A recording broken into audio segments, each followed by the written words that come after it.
Bienvenue chez vous. Ravi de vous retrouver comme chaque matin pour les conseils du jour jusqu'à 10h. Et ce thème aujourd'hui, le Black Friday, qui marque le coup d'envoi des grandes promotions avant les fêtes avec des réductions massives en magasin et en ligne.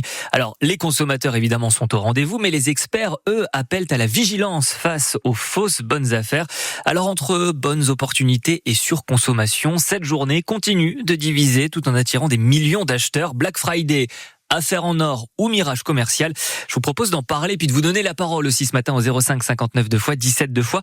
Ce matin, nous sommes avec Bertrand Villeneuve. Bonjour Bertrand. Oui, bonjour Alexis, bonjour à tous. Vous représentez le magasin PC pour tous, un magasin d'informatique reconditionné, c'est à Anglet, on y trouve aussi du matériel professionnel. Comment le Black Friday, pour vous qui vendez du reconditionné, s'applique sur les appareils ? Eh bien, oui, à première vue, le Black Friday, ça marche aussi pour le reconditionné, ça marche même très bien. Ouais. Il génère un pic d'activité qui dépasse largement une semaine commerciale classique pour les reconditionneurs de smartphones et d'ordinateurs. Alors, On enregistre une hausse de vente en ligne de l'ordre de 122 à 125% lors de la semaine de Black Friday par rapport à une semaine moyenne. Alors, il y a de jolies promotions, évidemment. Est-ce que chez vous, en tant qu'informaticien avec ce matériel informatique, il y a des appareils qui se vendent plus que d'autres ? Est-ce que vous constatez peut-être une surconsommation de certains appareils ? Alors, nous, on est spécialisé sur les ordinateurs et les smartphones. Donc, c'est évidemment ces produits-là qui sont proposés.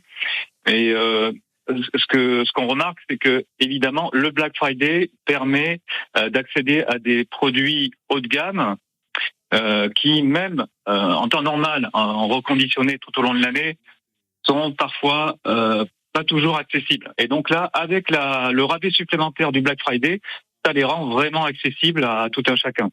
Alors ça, c'est bon pour le consommateur. J'aimerais qu'on parle aussi de l'environnement, parce que vous faites du reconditionné. Ça veut dire que vous avez quand même l'envie de prendre soin de notre environnement, puisqu'on répare des objets qui ont déjà eu une première vie, on les remet en vente.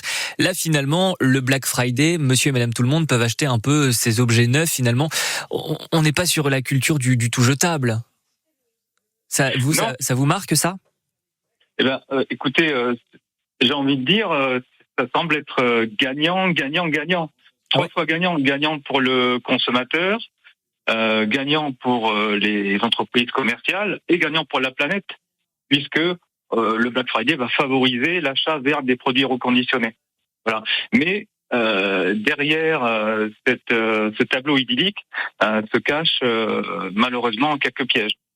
Alors, c'est lesquels justement ces pièges ? Parce que pour être très franc, j'ai contacté beaucoup de commerçants qui me disent plutôt subir ce Black Friday. On entendra aussi tout à l'heure le témoignage d'un commerçant de Saint-Jean-Pied-de-Port. C'est le cas pour vous aussi, Bertrand, ou pas ? Alors, subir, pas oui et non. C'est-à-dire que, alors, je ne mets pas en avant et je ne fais pas la promotion du Black Friday, ni dans mon magasin, ni sur notre site internet. Parce que oui, effectivement, il y a des écueils à trop pousser vers la consommation effrénée. Et donc, je ne participe pas à cette démarche. Je préfère vraiment faire passer le message que le produit reconditionné, c'est déjà une bonne affaire tout au long de l'année. Et que le Black Friday peut engendrer des dérives. Et c'est ça qui est dérangeant. C'est ça, il n'y a pas besoin d'attendre finalement ce jour J, ce Black Friday. En plus, maintenant, ça dure quasiment une semaine, un mois pour certains. Voilà, on peut acheter ces produits donc reconditionnés hors Black Friday. Vous l'avez dit, ça pousse à la consommation. Est-ce que ça veut dire que certains consommateurs, certains clients achètent finalement, grâce à Black Friday, des objets dont ils n'auraient peut-être pas besoin ? Je ne sais pas si je peux dire ça, mais par contre, ils vont acheter des objets qui ne vont pas correspondre à leur usage ou bien à l'idée qu'ils s'en sont faites au départ. C'est là où il y a un manque de transparence, notamment sur les sites de vente en ligne et les grosses marketplaces.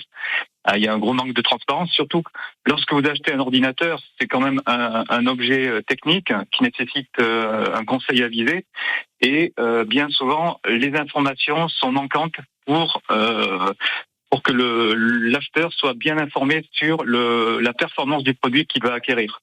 Ouais, d'où l'importance de se rapprocher de commerçants et de gens comme vous. Bertrand Villeneuve, je le rappelle, vous représentez le magasin PC pour tous.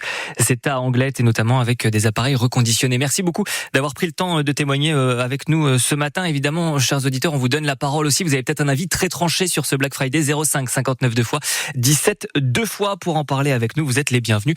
On a envie de vous entendre ce matin. Ici Pays Basque. Les conseils pratiques. Bienvenue chez vous.